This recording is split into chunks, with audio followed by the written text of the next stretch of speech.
ልጁ አባቴ ሆይ በሰማይና በፊት በደል ወደፊትም ልጅ ልባል አይገባኝም አለ። አባቱ ግን ባሪያዎቹን አለ፣ ፈጥናችሁ ከሁሉ የተሻለ ልብስ አምጡና አልብሱት፣ ለእጁ ቀለበት ለእግሩ ጫማ ስጡ፣ የሰባውን ፍሪዳ አምጥታችሁ ረዱት፣ እንብላ ደስም ይበለን፣ ይህ ልጄ ሞቶ ነበርና ደግሞ ሕያው ሆኗል።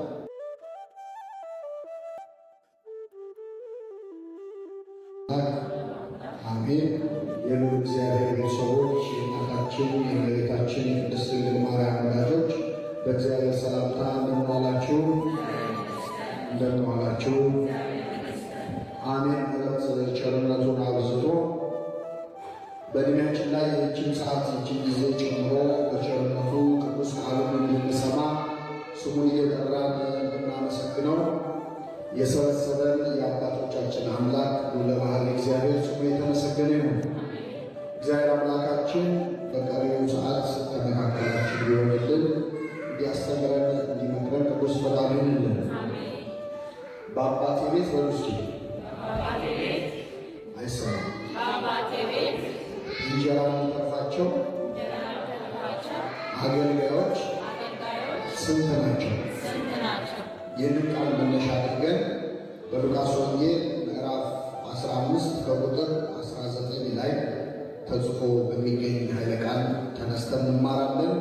ለአባቶቻችን ለነቢያት፣ ለአባቶቻችን ለሐዋርያት፣ ለሐዋርያውያን አበው፣ ለሊቃውንት በጉባኤያቸው ተገኝቶ ያስተማረ አምላካችን እኛንም በቸርነቱ እንዲያስተምረን እንዲመክረን ምስጢሩን ጥበቡን እንዲገልጽልን የእርሱ ቅዱስ ፈቃድ ይሁንልን። ጌታችንና መድኃኒታችን ኢየሱስ ክርስቶስ በዚህች ምድር ላይ በተመላለሰበት ዘመን በተለይ ባስተማረበት በመዋዕለ ስብከቱ በሚያስተምርበት አደባባይ ለመማር የሚሰበሰቡት ሰዎች ኃጢአት የሌለባቸው ንጹሕ እና ቅዱስ የሆኑ ሰዎች ተመርጠው አልነበር። በተቃራኒው በክርስቶስ ጉባኤ ለመማር የሚመጡ ሰዎች ሰው በኃጢአቱ ምክንያት በጣም የሚጠላቸው የሚንቃቸውና የሚጸየፋቸው ሰዎች ይበዙ ነበር። በዚህ የተነሳ እንደውም ክርስቶስን ጻፎችና ፈሪሳውያን በተደጋጋሚ ይቃወሙት ነበር። ለምን ኃጢአተኞችን ትቀበላለህ? ለምን ከእነርሱ ጋር ትበላለህ ትጠጣለህ? እያሉ አምላካችንን ፈሪሳውያን እየመጡ ይጠይቁት ነበር። ክርስቶስ ለዚህ ጥያቄ ሲመልስ መድኃኒት የሚያስፈልገው ለበሽተኛዎች ነው እንጂ ለምኖች አይደለም። እኔ ብዙ ጥያቄ ገና ጠይቃችኋለሁ። ስለዚህ ከወዲሁ መመለስ ብትለማመዱ ይሻላችኋል። መድኃኒት የሚያስፈልገው ለምኖች ነው እንጂ ለምኖች አይደለም። አሁን ኃጢአተኞችን ለንስሐ ልጠራ ነው እንጂ ጻድቃንን ልጠራ አልመጣሁም እያለ ክርስቶስ ይመልስ ነበር። አሁን በጠቀስነው በሉቃስ ወንጌል ምዕራፍ 15 ላይ ቀራጮችና ኃጢአተኞችን ሊሰሙት ወደ እርሱ ይቀርቡ ነበር ይላል። ቀራጮች ማለት ቀረጥ እንዲሰበስቡ የሮም መንግስት የመደባቸው የመንግስት ሰራተኞች ነበሩ እና እነዚህ ሰዎች ህዝቡ መክፈል ካለበት በላይ ስለሚያስከፍሉ፣ ድሃ ስለሚበድሉ፣ ፍርድ ስለሚያጓዱ ሰው በጣም ይጠላቸዋል፣ ይንቃቸዋል። አምላካችን እነዚህን ሰዎች አቅርቦ ሲያስተምራቸው ሲያዩ እንደለመዱት ፈሪሳውያን ኃጢአተኞችን ነው እየሰበሰበ እያስተማረ ነው ብለው ክርስቶስ ላይ ድጋሚ ተቃውሞ አነሱ። አምላካችን ኢየሱስ ክርስቶስ በቀጥታ ስላልጠየቁት በቀጥታ አልመለሰላቸው። ልብንና ኩላሊትን እግዚአብሔር ምን ይላል? ክርስቶስ ደግሞ እግዚአብሔር ነው አይደለም? አዎ፣ ኢየሱስ ራሱ በሰው ልብ ያለውን ያውቅ ነበርና ማንም ሊነግረው አይፈልግም ይላል። ስለዚህ የልባቸውን ሐሳብ አውቆ ለምን ኃጢአተኞችን እንደሚቀበል በቀጥታ ስላልጠየቁት በቀጥታ ሳይሆን በተዘዋዋሪ በምሳሌ አድርጎ አስተማረ። የዛሬ ትምህርታችን ለመልስ ለመስጠት ክርስቶስ የሰጣቸው ምሳሌዎች፣ የመጀመሪያው ምሳሌ ይላል ለአንድ ሰው 100 በጎች ነበሩት። እረኛ ነው። 100 በጎች አሰማርቶ ቀኑን ሙሉ ሲጠብቅ ብሎ ማታ ወደ ቤቱ ሲመለስ ከ100 በጎቹ መካከል አንዲት በግ እንደጎደለች አስተዋለ። ከ100 በግ አንድ ሲጎድል ስንት ይቀራል? ይህ እረኛ አንዱን በግ ፍለጋ በጨለማ ወጣ። እስኪያገኘው ድረስ ፈለገው። ባገኘው ጊዜ ያንን በግ አንስቶ በትከሻው ተሸከመ። ወደ ቤቱም ይዞት መጣ። ወዳጆቹንና ጎረቤቶቹን በአንድነት ጠርቶ የጠፋውን በጌን አግኝቼዋለሁና ከእኔ ጋር ደስ ይበላችሁ ይላቸዋል። ይህ መጀመሪያ ምሳሌ ነው። ሌላ ምሳሌ ነገራቸው። ወይም አለ አማራጭ እየሰጠ ነው ክርስቶስ ምሳሌ የሚናገረው። በበግ የመሰለውን ምሳሌ ቀየረውና ወይም አለ 10 ድሪም ያላት ደግሞ ሴት ነበረች። ድሪም ማለት ሳንቲም ማለት ነው። አንዳንዶች የአንገት ጌጥ ነው ይላሉ። ድሪም የሚለው ይዘው እና በሳንቲም ይዘዋል። 10 ሳንቲሞች የነበሯት ሴት ከ10ሩ መካከል 1 ሳንቲም ጠፋባት። እሷም እንደ ባለበጉ አንድ ነው ብላ ሳትንቅ መብራት አብርታ ቤቷን ጠርጋ እስክታገኘው ድረስ አጥብቃ ፈለገችው። ቆሻሻውን ወዳንዳርጋ ያንን ሳንቲም እዚያው ቤት ውስጥ ከቆሻሻው መካከል ፈልጋ ወጣችው። እሷም እንደ ባለበጉ የጠፋውን ሳንቲሜን አገኘሁት ብላ ወዳጆቿን ጎረቤቶቿን ጠራች። ስንተኛ ምሳሌ አትመልሱ? ሶስተኛ ምሳሌ ነገራቸው። ለአንድ ባለጸጋ ሰው 2 ልጆች ነበሩት። የዚህም ባለጸጋ ሀብቱን የሚወርሱት ልጆቹ ናቸው። ያው እንደሚታወቀው መቼ ነው የአባታቸውን ሀብት መውረስ የሚችሉት? እነዚህ ልጆች አባታቸው ምን ሲሆን፣ ትንሹ ልጅ ግን አባቱ እስኪሞትም መጠበቅ አልቻለም። ወደ አባቱ ሄደና አባቴ ሆይ የሚደርሰኝን ገንዘብ አሁኑኑ ስጠኝና ይላል። አንድ ልጅ አባቱ በሕይወት እያለ ውርስ ከጠየቀ በተዘዋዋሪ የአባቱ የሚሞትበት ቀን አልደርሳለሁ ማለት ነው። ፍቅሩን ያሳያል። አሁኑኑ ስጠኝና ይላል። ይህ ባለጸጋ አላስገድደው የሚደርሰውን ድርሻ ሰጠው። ይህ ልጅ ቤት ውስጥ ቢቆይ ኖሮ የአባቱን ሀብት ከወንድሙ ጋር ለ2 ነበር የሚካፈለው ውርስ ሊወርሱ ነው። አሁን ግን አባቱ በሕይወት ስላለ ለስንት ነው የሚደርሳቸው? ለ3 ነው። አባቱን በሕይወት ስላለ እና የሚደርሰውን ገንዘብ ተቀበለ። ገንዘቡን ተቀብሎ ወደ ሩቅ አገር ሄደ። በሄደበት ሀገር ካገኘው ጋር በልቶ ካገኘው ጋር ጠጥቶ የአባቱ ገንዘብ በትኖ ጨረሰ።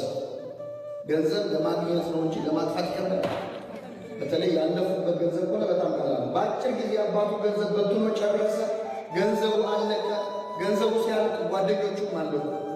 ገንዘብ ሲኖረንና ሳይኖረን የጓደኞቻችን ቁጥር ሁሉ አይደለም። ልክ ገንዘቡ አለቀ። የሚያሳዝነው ብቻውን ጓደኛም ገንዘብ በሌለው ሰዓት ደግሞ በዚያች ሀገር ከዚያም በፊት ከዚያም በኋላ ታይቶ የማይታወቅ ረሃብ ተነሳይ። ይህ ልጅ በምቾት በድሎት ነው ያለው። አሁን ግን ተራበ፣ ተቸገረ። ሰው ቤት ተጠግቶ ለመኖር ለመነ። አንድ ሰው አስጠጋው በቤቱ። ግን በነፃ አይደለም ያስጠጋው። ምግብ ትበላለህ፣ ከኔ ጋር ታድራለህ፣ ግን ቀን ቀን አሳማዎች አሉ፣ እነሱን ትጠብቃለህ። ይሄ ልጅ ከሞቀ ከደመቀ የባለጸግነት ቤት ወጥቶ የምን ጠባቂ ሆነ? አሳማ። ይሄ ታሪክ የሚተረከው ለእስራኤላውያን ነው። እስራኤላውያን አሳማን እንኳን ሊዘሩት ሊበሉት ይጸየፉታል። የረከሰ እንስሳ ለመንካት ራሱ አሳማ ጠባቂ ሆነ። ከመራቡ የተነሳ አሳማዎቹን እየጠበቀ በቤት ውስጥ ሆኖ አሳማዎቹ ከሚበሉት ምግብ ሊበላ የማይ ነበር። በእነሱ ውስጥ ከመቅናት ደረሰ። ይህን ጊዜ ወደ ልቡ ተመለሰ። እግዚአብሔር ሁላችን ወደ ልባችን ይመለሳል። አሜን። ምን አለ? በአባቴ ቤት እንጀራ የሚተርፋቸው አገልጋዮች ስንት ናቸው? አባቴ ቤት ምግብ በልተው ጠግበው ለውሻ የሚሰጡ ወይም ምግብ የሚደፉ በዚህ ሰዓት ብዙ አገልጋዮች አሉ አባቴ ቤት። እኔ እዚህ በረሃብ እየተሰቃየሁ ነው፣ ልሞት እየተጠባበቅኩ ነው። ስለዚህ አለ ተነስቼ ወደ አባቴ እሄዳለሁ። አባቴ ሆይ በሰማይና በፊትህ በደልኩ፣ ወደፊትም ልጅህ ልባል አይገባኝም፣ ከሙያተኞች አንዱ አድርገኝ እለዋለሁ አለ። ተነስቶ ወደ አባቱ መጣ። አባቱም ገና ከሩቅ ሳለ አየውና አዘነበት። ሮጦም አንገቱን አቀፈውና ሳመው። ልጁ አባቴ ሆይ በሰማይና በፊትህ በደልኩ፣ ወደፊትም ልጅህ ልባል አይገባኝም አለ። አባቱ ግን ባሪያዎቹን አለ፣ ፈጥናችሁ ከሁሉ የተሻለ ልብስ አምጡና አልብሱት፣ ለእጁ ቀለበት ለእግሩ ጫማ ስጡ፣ የሰባውን ፍሪዳ አምጥታችሁ ረዱት፣ እንብላ ደስም ይበለን። ይህ ልጄ ሞቶ ነበርና ደግሞ ሕያው ሆኗል፣ ጠፍቶም ነበር ተገኝቷል። ደስ ይላቸው ጀመር። ታላቅ ወንድሙ እርሻ ሲያርስ ውሎ በማታ ወደ ቤት መጣ። ታላቁ ልጅ በእርሻ ነበረ። መጥቶ ወደ ቤት በቀረበ ጊዜ የመሰንቆና የዘፈን ድምፅ ሰማ። ከብላቴናዎቹም አንዱን ጠርቶ ይህ ምንድን ነው ብሎ ጠየቀ። እርሱም ወንድም መጥቷልና በደህና ስላገኘው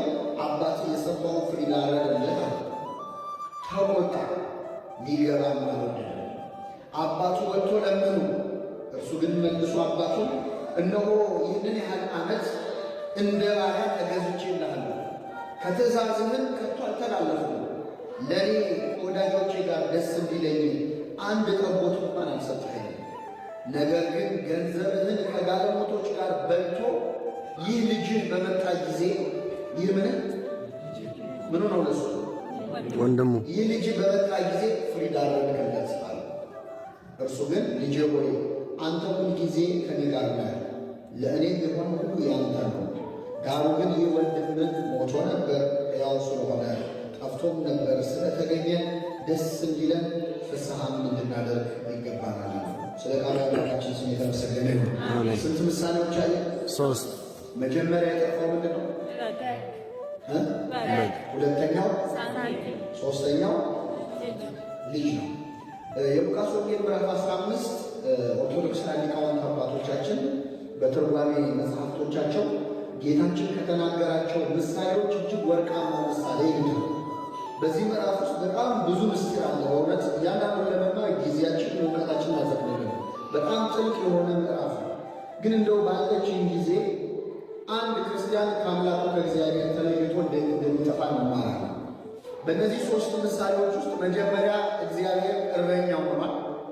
ሁለተኛው ላይ እግዚአብሔር ሴት ሆኗል፣ የቤት እመቤት። ሶስተኛው ላይ አባት ሆኗል። መጀመሪያ የጠፋው እንስሳ ነው። ሁለተኛ የጠፋው ዕቃ ነው። ሶስተኛ የጠፋው ሰው ነው። ሰው ሆነን ብንጠፋ እግዚአብሔር ይፈልገናል።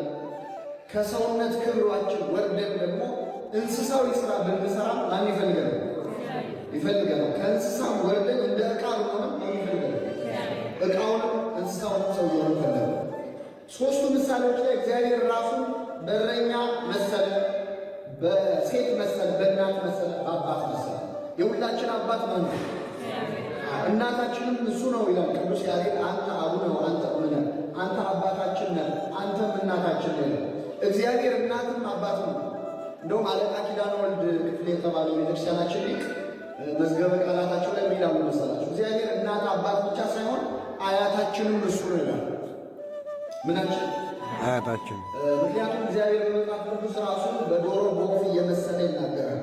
ዶሮ ጫጭቶቿን ከቅፎቿ በታች እንደምትሰበስብ እኔ እናንተን እሰበስባችኋለሁ ይላል። እኛን እንደ ጫጩት ራሱን እንደ ዶሮ አድርጎ። እስቲ ልጠይቃችሁ፣ ዶሮ ለጫጩት እናት ናት አያት ናት? በድንጋ ውስጥ ዶሮ የለም። ዶሮ ለጫጩት እናት ናት አያት ናት? አያት ናት። እናቷ ማለት እንቁላል እንዳትዘጋላችሁ መቼስ እንቁላል እናት አይባልም። እናትና አያት ናት፣ ሁለቱም ነው። እኛ አባት ምናሉ እንደ እንቁላል እግዚአብሔር መሬትን ፈጠረ፣ ከመሬት ደግሞ ሰውን ፈጠረ። እግዚአብሔር እናትም አባት ማለት ነው። ግን እናት አባታችን አያቶቻችን የፈለገ ቢወዱን ቢንከባከቡን በዋልንበት ቦታ አብረውን አይውሉ፣ ባደርንበት ቦታ አብረውን አይውሉ። እግዚአብሔር ግን ከእኛ ተለይቶ ያውቃል። ስለዚህ እግዚአብሔር እረኛችን ነው። እግዚአብሔር እረኛዬ ነው የሚያሳጣኝ፣ በለመለመ መስክ ያሳድረኛል፣ በዕረፍት ውኃም ዘንድ ይመራኛል። እግዚአብሔር እረኛ ነው። እረኝነቱም የተለየ እረኛ ነው። እንደ ሌላዎች እረኞች አይደለም። እረኞች ሌሊት ከጠበቁ ቀን ይተኛሉ፣ ቀን ከጠበቁ ሌሊት ይተኛሉ። እግዚአብሔር እኛን ሲጠብቅ ይተኛል። ሕዝቤን የሚጠብቅ አያንቀላፋም። እረኞች በጋቸውን ጠብቀው በጎቻቸውን መጨረሻ ላይ ወይ ራሳቸው አርደው ይበሉታል፣ ወይ አርደው ለሚበሉ ሰዎች ምን ይሉታል? ይሸጡታል። እግዚአብሔር እረኛችን አርዶ ይበላል፣ ይሸጠናል። ባይሆን እረኛው መድኃኒዓለም ክርስቶስ ስለኛ በ30 ብር ምን ብሎ ተሸጧል። ለበጎቹ የተሸጠ እረኛ ክርስቶስ። እሱ የእኛን ሥጋ አርዶ አይበላም። ባይሆን እኛ በጎቹ የእሱን ሥጋ እናገር ተሰልፈን እንበላለን። በጎቹ ሥጋውን ደግሞ የሚበሉት እረኛ መድኃኒዓለም ክርስቶስ ስሙ የተመሰገነ ይሁን። አሜን። እረኛ ፍቅሩ እስከ ማድረግ ነው። የክርስቶስ ፍቅር ግን ለበጎቹ ነፍሱን እስከ መስጠት ነው። እንኳን እረኛ አሁን ምናልባት እግዚአብሔር አላውቅም። አሁን አገር ቤት ለዓመት በዓል፣ ለአዲስ ዓመት፣ ለፋሲካ፣ ለገና ተብሎ በግ ይገዛል። ታስታውሳላችሁ? እዚያ ገዙ ያለቀ ይገዛል። አገር ቤት ከነነፍሱ ይገዛል እና ያንን በግ ለዓመት በዓል ገዝተን እናሰራለን። ያ በግ ዓመት በዓል እስኪደርስ ድረስ ቤታችን ውስጥ ሲቆይ አንንከባከበው? አትንከባከቡት? ለምንድን ነው የምንከባከበው? በአፉ ሳር ስናጎርሰው ምናልባት ያለን እኮ እንደው እንዴት አይነት የተባረሩ ሰዎች ናቸው በልጅ የሚጠገብ አይመስላቸው ይላል። ለምንድን ነው የምንከባከበው? እንዳይከሳቸው የእረኛ ፍቅር እስከ ማረድ ነው። የክርስቶስ ፍቅር ግን እስከ መባረር ነው። ስሙ የተመሰገነ። ስለዚህ እረኛ እግዚአብሔር ነው። እግዚአብሔር እረኛ የተባለበት ነው። ይህ እረኛ 100 በጎች ነበሩት ይላል። ከ100 በግ የተባሉት ሰውና መላእክት ናቸው። መላእክት በነገድ 99 ናቸው። የሰው ልጅ ደግሞ አንዱ ነገር ነው። ከ99 መላእክት ተነጥሎ የጠፋው አንዱ ከ100 ነገድ የጠፋው የሰው ልጅ የአዳም ዘር ነው። አንድ በግ ሲጠፋበት ፍለጋ ወጣ የተባለው መድኃኒታችን ኢየሱስ ክርስቶስ ነው። መላእክትን ትቶ ማለት ጥሏቸው መጣ ማለት አለ። ባህሪ መላእክትን ትቶ መልአክ ልሁን ሳይል ሰው ልሁን ብሎ እኛን ፍለጋ ከሰማይ ወደ ምድር መውረዱ ነው። ቅዱስ ያሬድ ሀዲጎ ተሳተ ነገድ ማይከል ላይ ቆመ። በ99 ነገደ መላእክት ትቶ በባህር መካከል ቆመ ይለዋል ክርስቶስ። 99 መላእክትን ትቶ እኛም ፍለጋ መምጣቱ ነው የሚያሳይ። እስኪያገኘው ፈለገው። ባገኘው ጊዜ በትከሻው ተሸከመው የተባለው ደግሞ የሁላችንን ኃጢአት ክርስቶስ በመስቀል ላይ ምን ብሎ ተሸከመ። እየሰማችሁ ነው።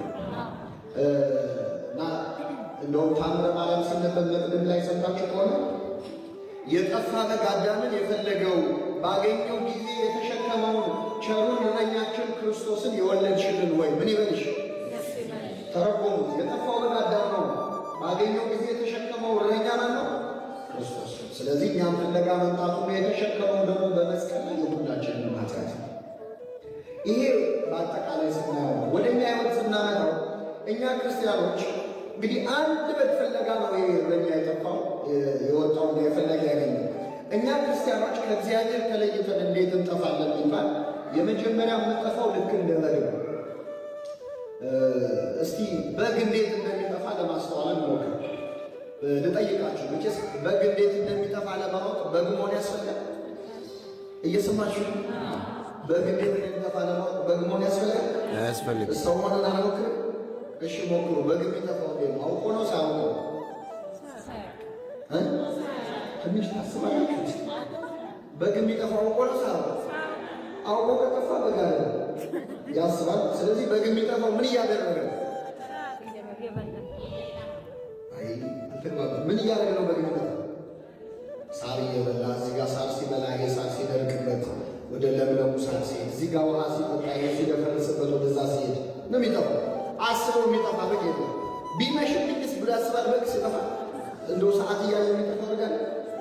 ከኩላን ይበላኝ ገደል ብገባ ብሎ አያስብም። ዝም ብሎ ነው የሚጠፋው። የመጀመሪያ እኛ ክርስቲያኖች ከእግዚአብሔር ተለይተን የምንጠፋው ልክ እንደ በግ ሳናውቅ። በግ እየበላ እየጠጣ እንደሚጠፋ ብዙ ሰዎች በእንጀራ ጉዳይ ከቤተክርስቲያን ይጠፋ።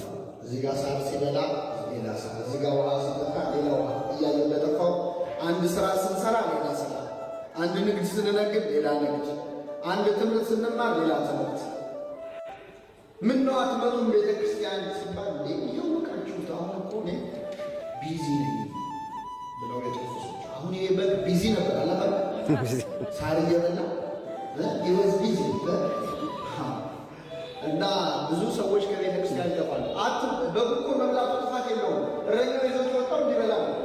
እግዚአብሔር አትስሩ፣ አትነግዱ፣ አትኖሩ አይልም።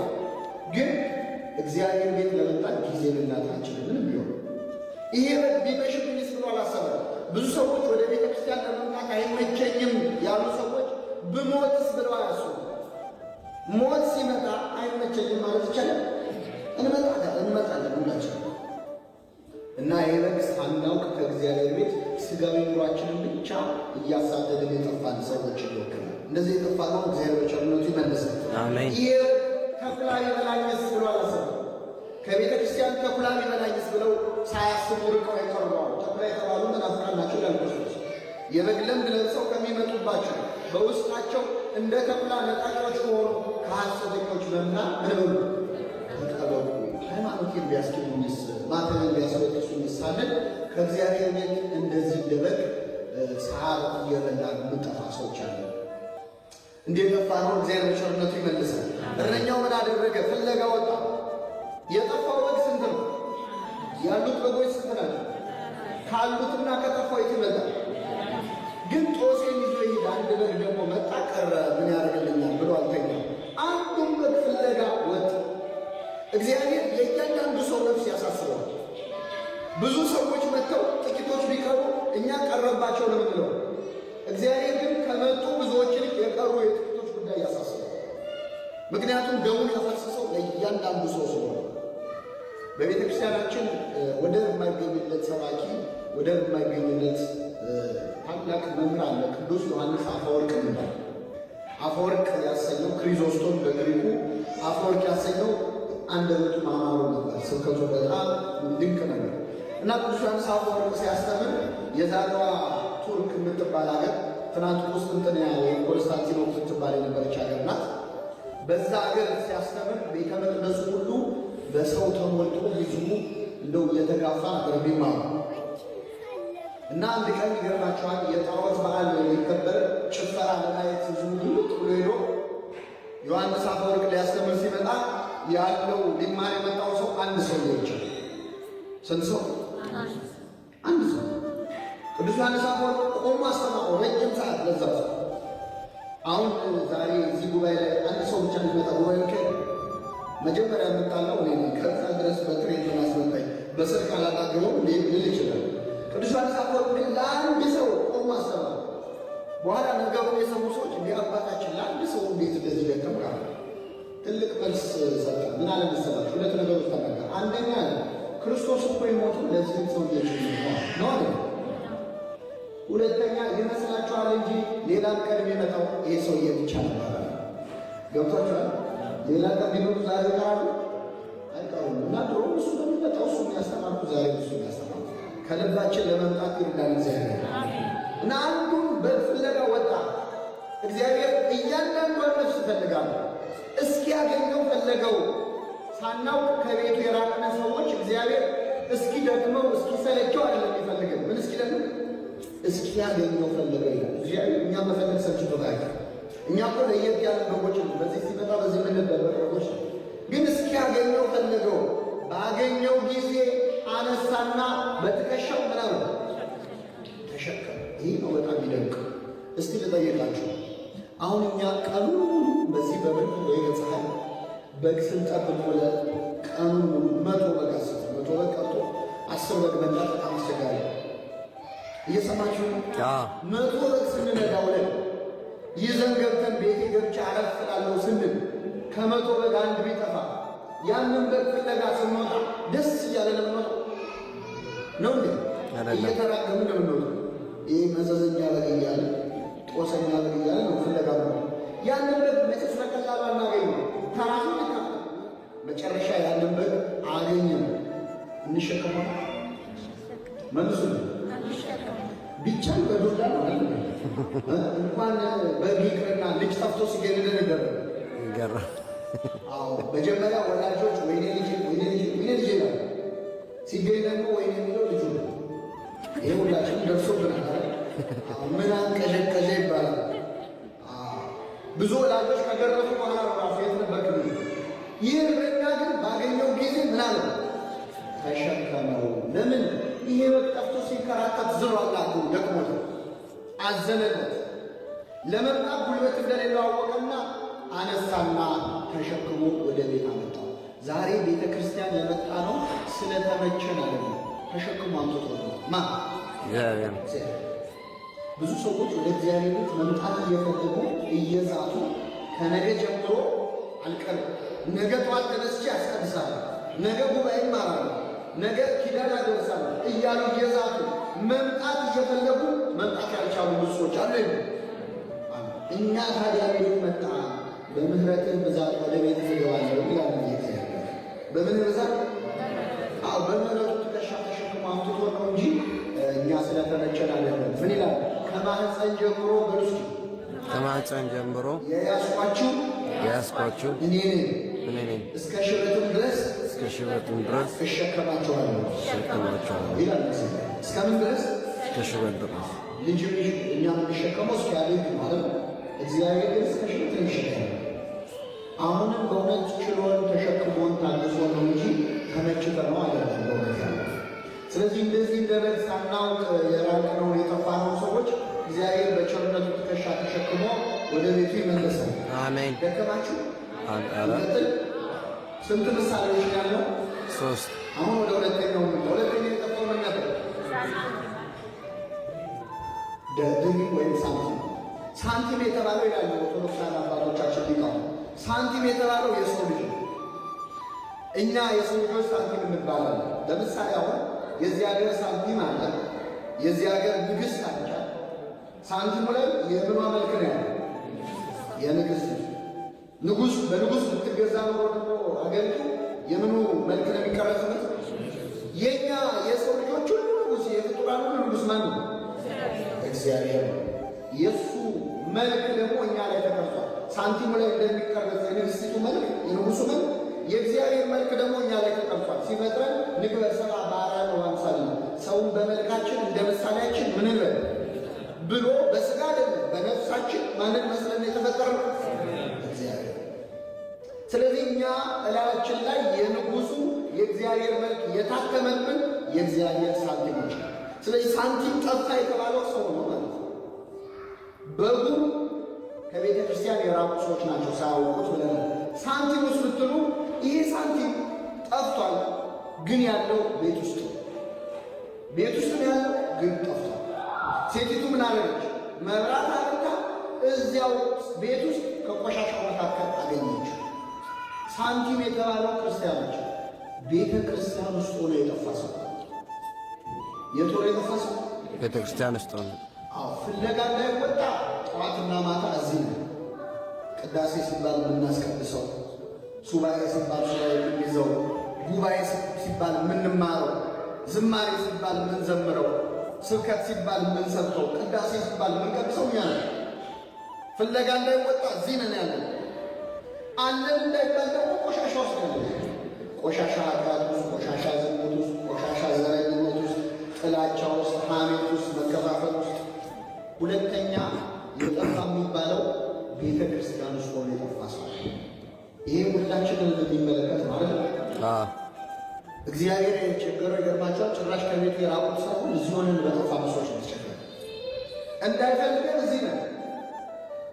አለን እንዳይባል ቆሻሻ ውስጥ ነን። አለህም እንዳለን ይደረጋል፣ የለህም እንዳለን ይመሻል፣ ይነጋል፣ ይወገናል።